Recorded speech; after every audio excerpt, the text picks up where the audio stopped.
We'll show patents, 525, customer relationships, 500, equipment, 295.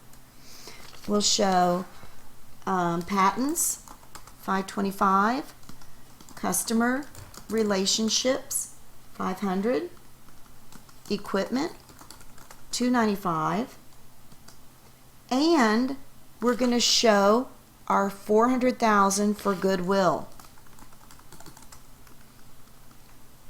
Then we need to show those liabilities we're assuming. We're assuming an accounts payable of 121 and a long-term liability of 450. So we need to show the accounts payable, 121, long-term liabilities of 450, the cash we paid of 450, the stock at par, 104,000 shares at $1 a share, and then the additional paid in capital, 104 minus, what was the amount? 104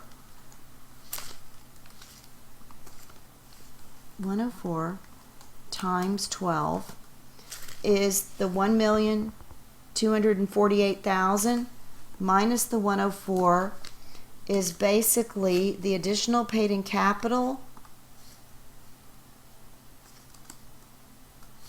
is 1,144,000. So this is the entry to show the acquisition of the subsidiary. Whoops. The next one asks us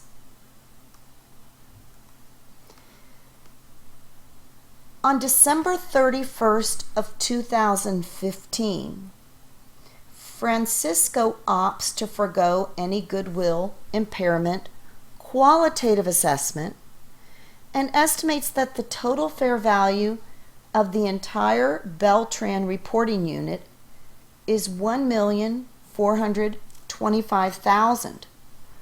What amount of goodwill impairment, if any, should Francisco recognize on its 2015 income statement? So they show that the fair value is $1,425,000. We'll show fair value, $1,425,000. We're going to go back and look at the book and see what the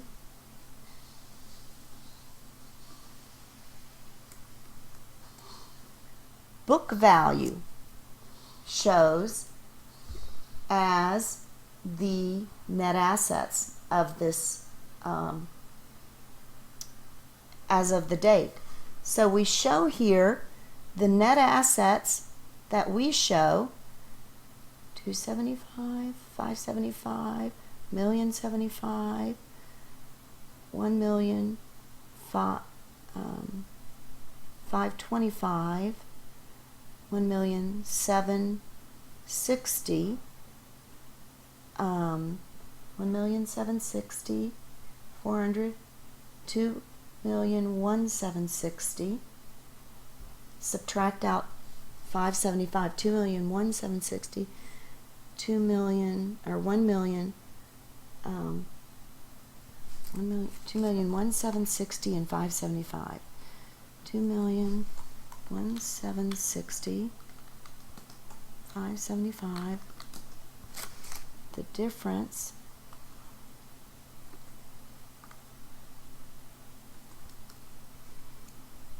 doing something wrong here.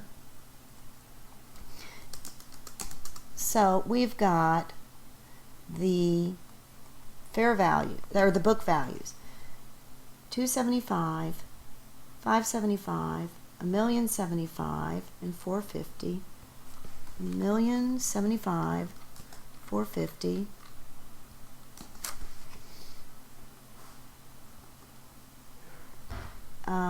235, 400, that's 635, minus 575. 635 minus 575.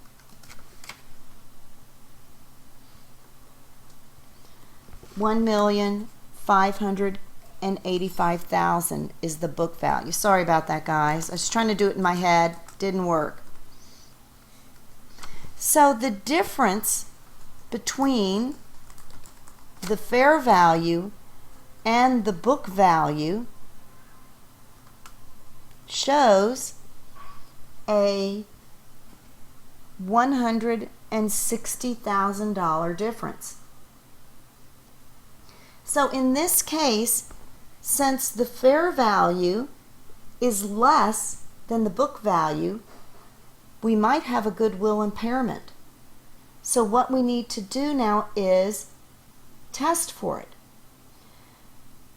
We're now going to look at the fair value we have of $1,425,000,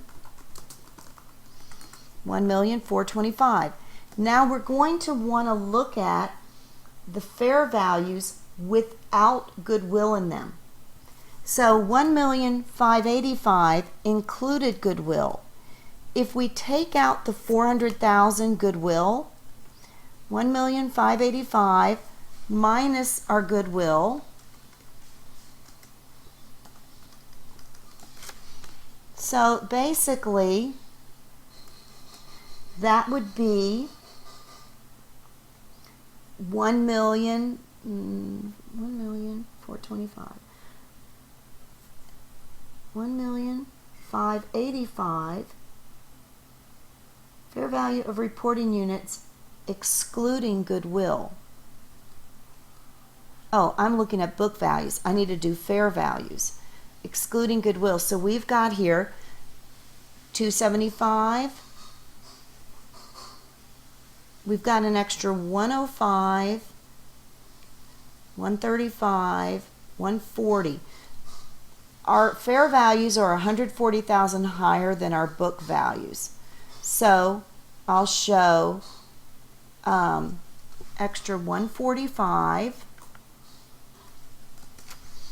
So this 173 minus our 400,000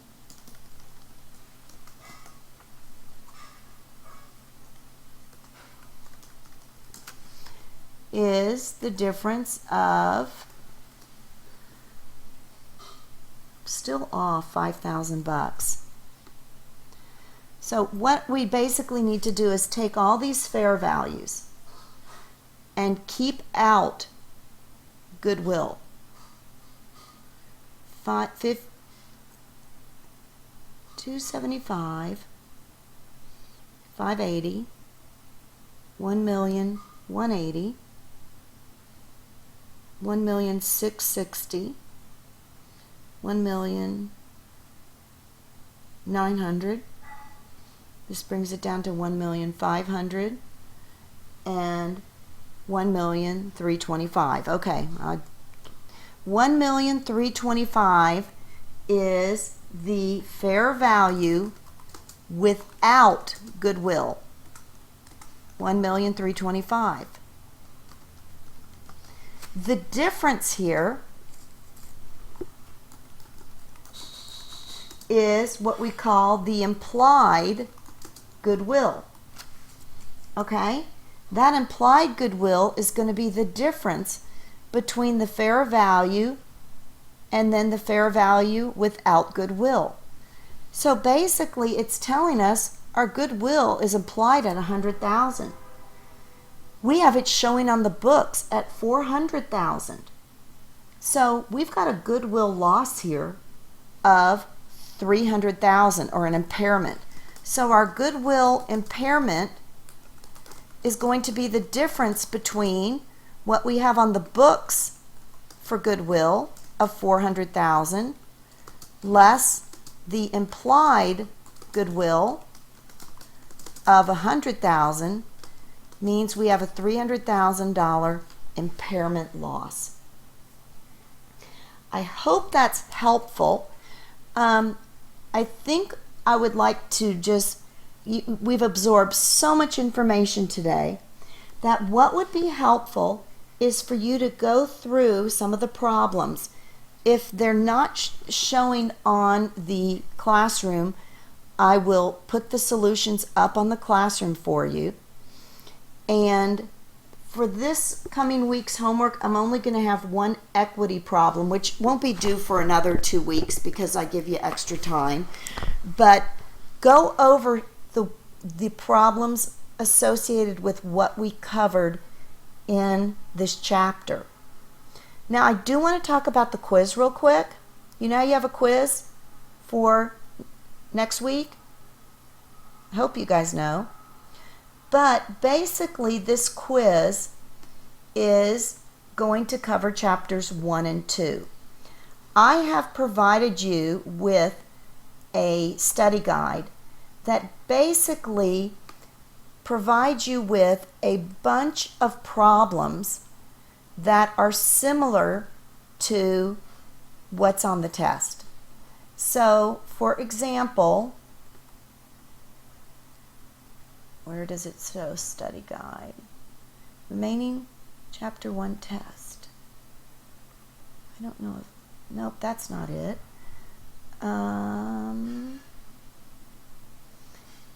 It's in my computer here because I worked on it yesterday. But basically, I've provided you with various multiple choice and problems similar to what you're going to see. I don't have any long problems at all. It might ask you to calculate the goodwill. It might ask you to calculate equity method. That's not it. I have it in here and I'll post it today. But basically, the problems, you will have a like an essay question that allows you to answer a specific, maybe related to how you go about calculating the fair values and how you determine the goodwill. And you will have a small problem, but you're not going to have to go through all the detail of